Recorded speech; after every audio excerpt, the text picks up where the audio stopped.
Hola, ¿qué tal amigas y amigos? Gracias por estar allí, gracias por acompañarnos. Estamos en una nueva entrega de 2020 Personal y nuestro invitado de hoy ha sido un rebelde opositor, muy crítico, por cierto, a las acciones que este sector ha emprendido en el país y se caracteriza por defender lo que ocurrió el 16 de julio. Con él vamos a hablar el día de hoy.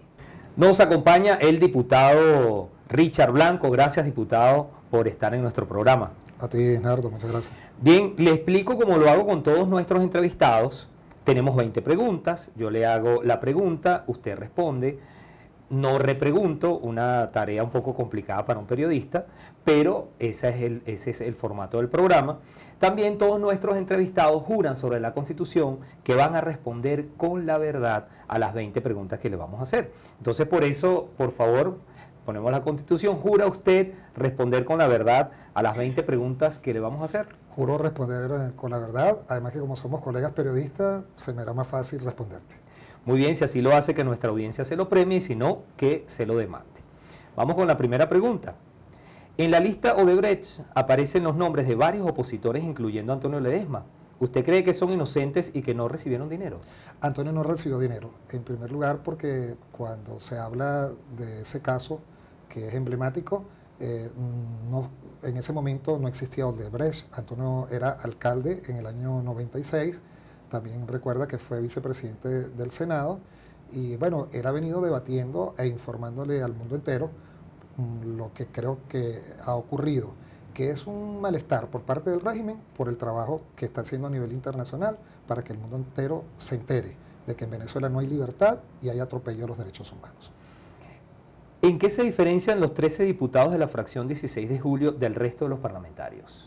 En que queremos decirle al pueblo cuando las cosas no funcionen la verdad. Los diputados fuimos todos electos por el pueblo el pasado 6 de diciembre del año 2015, incluyendo a los que son diputados del régimen. Pero en el caso nuestro observamos con preocupación que no se estaban cumpliendo los mandatos, los postulados hechos por el plebiscito del pasado 16 de julio, donde más de 7.600.000 personas indicaron que era lo que teníamos que hacer. Y bueno, queremos diferenciarnos en que cuando no se nos escuche de manera interna, podamos simple y llanamente hacerlo a nivel que toda la comunidad nacional e internacional tenga conocimiento de nuestras inquietudes. Se sostiene que en la oposición hay un sector que cohabita con el chavomadurismo. ¿Por qué nunca se ha presentado una prueba seria de eso tan delicado? Hay muchas. En el caso, por ejemplo, de haber permitido que en el Palacio Legislativo ingresara un instrumento del gobierno como es la Asamblea Nacional inconstitucional, porque fue llamada en un proceso irregular que no está contemplado en la Constitución, bajo los estamentos que la misma Constitución establece para llamar a la Asamblea Nacional Constituyente, dejaron que penetraran a el Palacio Federal Legislativo. Y por el otro lado, que hacen precisamente propuestas que pudieran estar ayudando un poco a la Asamblea Nacional inconstitucional, como el hecho de la libertad, entre comillas, de los presos políticos. ¿Su divorcio le dejó alguna lección? Que somos amigos. Soy muy amigo de Berenice, de su esposo Félix, los dos hijos que tienen, Manolito y Sebastián, son mis grandes amigos porque son hermanos de mis hijos y nos vemos permanentemente. Es una lección de vida y dentro de lo malo hay muchas cosas buenas. Por supuesto, a veces siento que en las relaciones es 50 y 50, pero en todo caso, ya en este momento, después de tanto tiempo, lo que tenemos es una gran amistad. Este sábado estuvimos todos con mi anterior ex esposa, con Félix, con su hijo, con mis hijos y con mi actual pareja en una obra de teatro que hace entusiasmar a los jóvenes venezolanos y al pueblo de Venezuela para seguir apostando por el país. Las diferencias entre Diosdado y Maduro son un secreto a voces, pero entienden que solo juntos pueden sobrevivir. ¿Por qué a la oposición le cuesta tanto entender que solo unida puede vencer a la dictadura? Esa es mi pregunta y me la hago todos los santos días y le pido a Dios y a la Virgen Santísima, porque soy muy cristiano, muy católico, que ojalá que algún día podamos hacer como un cónclave, como lo hacen los cardenales, para escoger al Papa, que dejemos los celulares, las intenciones personales a un lado y que podamos sentarnos en algún lugar y darle humo blanco a un país que está exigiendo que nos pongamos de acuerdo. ¿Qué es lo que más recuerda de sus 8 meses en prisión acusado de supuestamente haber agredido a un funcionario policial? Bueno, no fueron 8, fueron un poquito más, pero sin embargo recuerdo con muchísima tristeza que fallecieron algunos amigos que no pude verlos, pero me sirvió un poco de experiencia porque la cárcel es un submundo y pude observar desde allí las vicisitudes por las cuales pasa una persona que está privada de libertad. Aunque yo era un privado de libertad, de conciencia, por querer tener o hacer de Venezuela un país distinto donde pudiéramos utilizar los recursos para retribuirlo en mejores obras y en mejores servicios, darle mejor calidad de vida a los venezolanos, pude ver mucha miseria, mucha hambre adentro, gente muy enferma, donde existe un retardo procesal muy importante.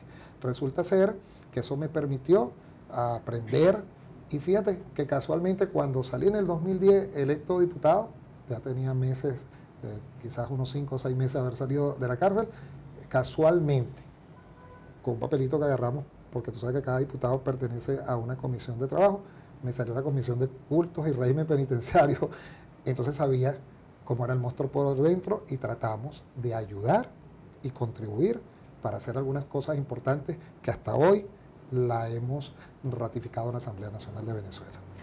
Quienes decidieron votar ahora argumentan que Maduro sigue siendo presidente y que se perdió un momento estelar. ¿Fue un error llamar a no participar el 20 de mayo? No, bajo ningún respecto. Fue constitucional porque el llamado fue inconstitucional. El pasado 16 de julio en el plebiscito desconocimos a la Asamblea Nacional Constituyente.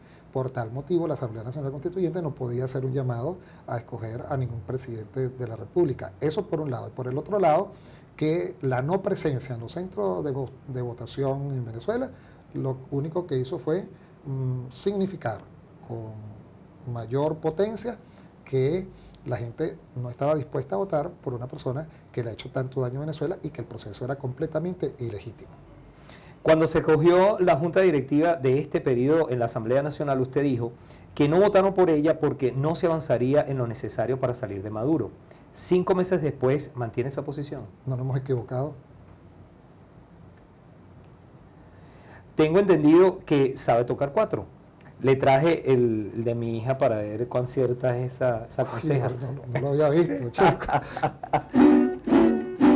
Allá viene Juan José, y viene de la gran capital, matito que apunta real, echándosela de gran señor, camina comiendo no sé qué, y con el cuello alzado, dice que sabe mucho que viene rico y recomendado. Muy bien.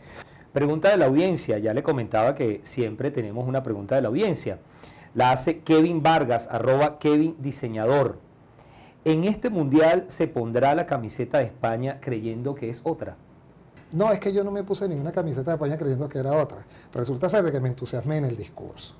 Y yo siempre suelo, no sé, por manía, colocarme debajo de la camisa una franela, siempre. Ese día me puse la franela de España, porque en esa misma tarde había precisamente un juego de España con Argentina. Yo en el discurso, cuando conversaba, decía que teníamos que unirnos como venezolanos y cargaba encima de mí una franela de mi partido Alianza Bravo Pueblo, que es vino tinto. Cuando quise expresar, a veces uno aclarando empeora la cosa, pero quise aclarar que debíamos quitarnos las camisas de los partidos y tener la de Venezuela, de verdadita, se me había olvidado que tenía la de España, pero lógicamente tenía al lado, por cierto, a mi hijo, y me pasó la bandera de Venezuela, la cual me arropé, porque mi intención era decir, vamos con la franela de Venezuela, el amarillo, el azul y el rojo, que es tan importante para recordar esas gestas patrióticas que nosotros habíamos hecho.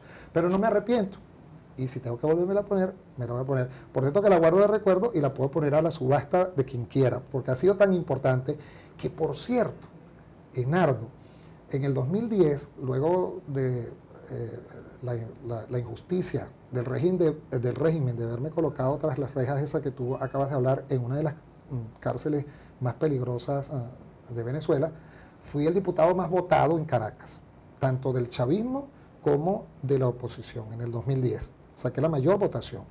Y en el 2015, creo, me dicen los conocedores de eso, que por haberme quitado la franela y porque el señor de los mazazos se ha metido tanto conmigo con la bendita franela, resulta ser de que volví a ser el diputado nuevamente más votado de Caracas. ¿Será porque me dieron publicidad? Porque esa publicidad realmente yo no la podía pagar, pero la tengo guardada y el día que quieren hacer la subasta está a la orden.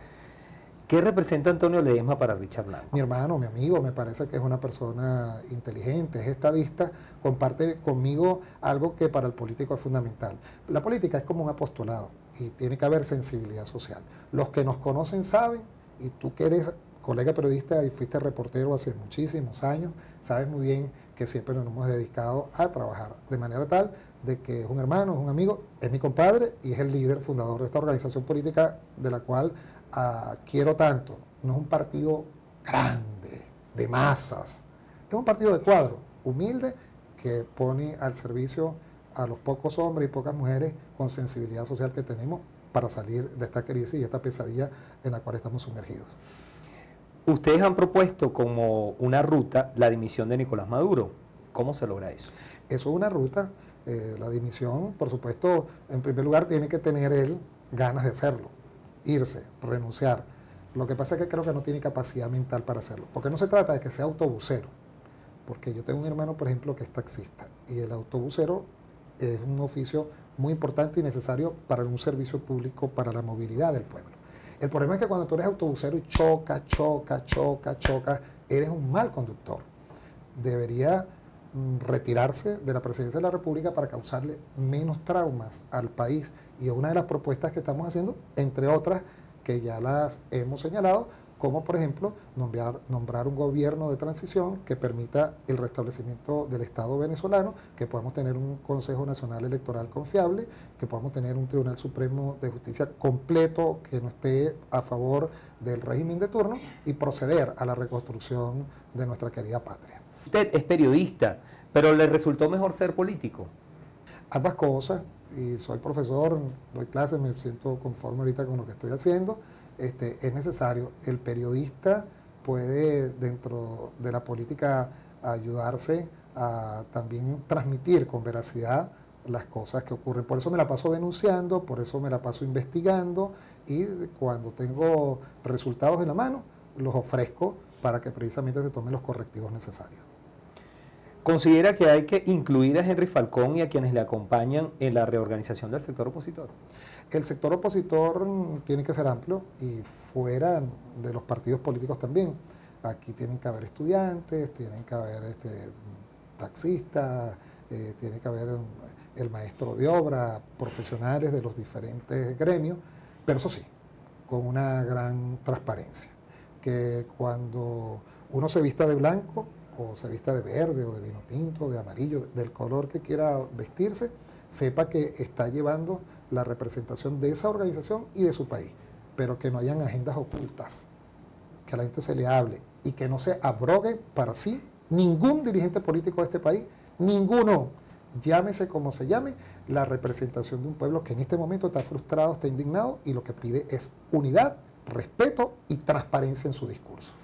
Como diputado de la actual Asamblea Nacional, ¿no le parece que también es responsable de los errores cometidos por esa institución? Sí, claro, claro. Y por eso trato de hablar y por eso no votamos el 5 de enero como una autocrítica.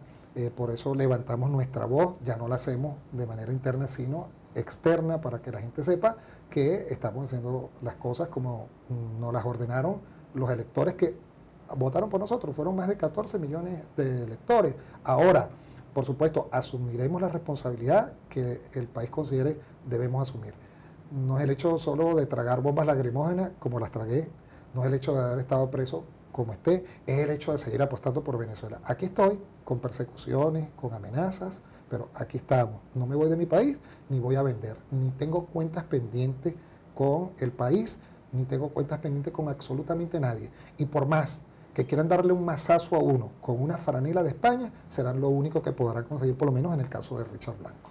A usted también le ha tocado tener una hija fuera del país. ¿Qué se siente contarse en la lista de esos padres que despidieron a sus hijos? Muy mal. Yo ayer, por ejemplo, le escribí a mi hija porque me hacía falta, como le hace falta a cualquier persona. porque ya uno por internet se puede comunicar rapidito y la ves, pero el abrazo es necesario, darse un abrazo.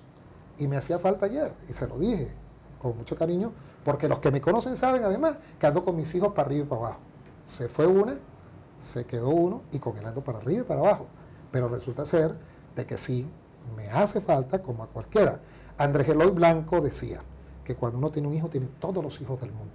Por eso los que todavía tenemos la suerte de tenerlos, así lo tengamos a la distancia, por lo menos ahí están, pero triste es aquellos que han caído en el pavimento y todavía no hay ni siquiera una respuesta por parte de los culpables de irse y dejar que reconstruyamos esta patria de nuestros anhelos. ¿A su juicio sí hay ruido de sables en los cuarteles o eso es puro cuento? De sables, de mente, de hablar, de todo lo que un ser humano puede exponer. Ellos son seres humanos, tienen familia, tienen hijos. Por supuesto, me imagino cuando sus hijos no consiguen, por ejemplo, los medicamentos para llevárselos a su madre o a su abuela enferma, o cuando se le muere un amigo producto de lámpara que está desbordada, le dirán a su padre, mi general, como le gusta que le digan también dentro de la familia, mi general, se me murió mi hijo, o se me murió un amigo, o me mataron un familiar. Por Dios, ¿hasta cuándo, mi general? Ayúdenos. Yo no sé si los padres los escuchan, esos generales uniformados, pero yo sé que hay algunos, muchos, que pudieran estar dando una sorpresa en Venezuela. Son seres humanos que sienten, que si tú los golpeas les duele, que tienen sufrimiento, que les duele la cabeza, que les duele quizás o tienen un malestar y tienen que ir al odontólogo, que no han conseguido medicamentos para su mamá y se le murió. Han ocurrido casos. Ha sido diputado en 2 periodos legislativos. ¿Cuál es la diferencia entre esa Asamblea Nacional del 2010 y la actual? La primera fue una asamblea que solamente dejaban hablar a los que formaban parte del oficialismo. Ahí pudimos compartir desde el señor Diosdado Cabello, Cilia Flores, hasta el último de los dirigentes del PSUV, donde se nos atropellaba de manera permanente. La segunda generó expectativas, unas expectativas que, bueno, también se han venido gestando y a veces se cumplen. El diputado no percibe salario porque el gobierno se lo quitó, han golpeado, maltratado a los parlamentarios. Hay unos que no pueden venir porque no tienen transporte, porque sus carros están malos, porque no tienen caucho, porque viven a diario las penurias por las cuales está pasando cualquier venezolano y sin embargo no lo decimos. Pero una gran diferencia es que yo creo que con todos los errores y todas las dificultades apostamos nosotros a la democracia. Nosotros tenemos diferencias y qué bueno que la tenemos, porque en democracia hay que tener diferencias. No hay una unidad monolítica, hasta en la familia, las parejas tienen diferencias. Lo que pasa es que hay una diferencia tremenda. Este es un país, desgraciadamente, que está comprometido con el narcotráfico, desde su figura principal, pasando por la estructura de diferentes organismos que hacen vida en el Estado venezolano. Yo no conozco, bajo ningún respecto, por más diferencias que tenga con algunos miembros de la oposición, no conozco, no he escuchado, no he visto a ningún dirigente de la oposición venezolana comprometido con el narcotráfico. Y el día que lo haga, como es un flagelo que puede matar a nuestros hijos y está matando al mundo entero, tenga plena seguridad que lo haré saber. Pero hasta este momento, gracias a Dios y a la Virgen Santísima, no lo he visto. ¿Qué diferencia tan grande? ¿Le parece que otros presos políticos deberían emular lo que hizo Antonio Ledesma? Sí, es que la libertad, cuando tú eres preso de conciencia, porque quieres tener un mejor país, porque han ingresado a Venezuela, por ejemplo, en el caso de ellos y mío, porque también estuve preso en los últimos 19 años, más de 1 billón, con B de bueno, con B de blanco, 1.500.000 millones de dólares por concepto de la renta petrolera, y como decimos en criollo, no le ves el queso a la tostada. Cuando no has hecho nada y estás en unas mazmorras que te oprimen la libertad, tienes que escaparte, tienes que liberarte. Además, eso está contemplado en el derecho internacional. Los que cuidan el respeto a los derechos humanos han establecido como una norma que el que está preso de conciencia tiene que buscar su libertad como sea. Y yo me siento orgulloso en el momento, pues no lo sabía, cuando Antonio Ledesma cruzó Cúcuta, ese puente de Simón Bolívar. Ojalá que muchos puedan hacerlo, de alguna manera. Sería feliz. Bueno, llegamos a la pregunta número 20. ¿Qué falta para que la dirigencia vuelva a conectarse con el país? Bueno, en primer lugar, hacer de la política un apostolado. Yo creo que eso es fundamental. Que se retiren las aspiraciones personales y que entendamos que esas batallas que libraron nuestros próceres, que lo hicieron sin celulares, sin buenas camionetas, sin buenos armamentos, trajeron como consecuencia la libertad de muchos países. Yo me imagino a José Félix Rivas en la Batalla de la Victoria, un 12 de febrero, cuando prohibió que Boves avanzara a Caracas si no hubiese parado con jóvenes universitarios, con paisanos de la Victoria y con estudiantes de los seminarios de ese sector. Hoy la historia de Venezuela hubiese sido otra. Cuando nuestros libertadores que dieron esa lucha en Pichincha, en todas las batallas, en la batalla de Carabobo, y tenían apenas 25, 26, 27, 30 años, el libertador se muere jovencito, no hubiesen puesto por encima el labor de la patria, el sentimiento de patria, simplemente hoy la historia sería distinta. Despongamos nuestras actitudes personales, hagamos de la política un gran apostolado, entendámonos, no creamos que todo lo que la gente diga porque tenga un partido con un poco más de diputados o porque tenga un poquito más de recursos son mejores que los demás. Busquemos a la gente, preguntémosles, conectémonos con la gente. La gente está ávida, Isnardo, y amigos que nos están viendo, de que le demos respuesta. Y no nos vamos, yo particularmente no miré hasta tanto no vea a mi país recobrar la libertad y la democracia, que aunque con todos sus defectos, es verdaderamente perfectible. Diputado, muchas gracias. Isnardo, muchísimas gracias.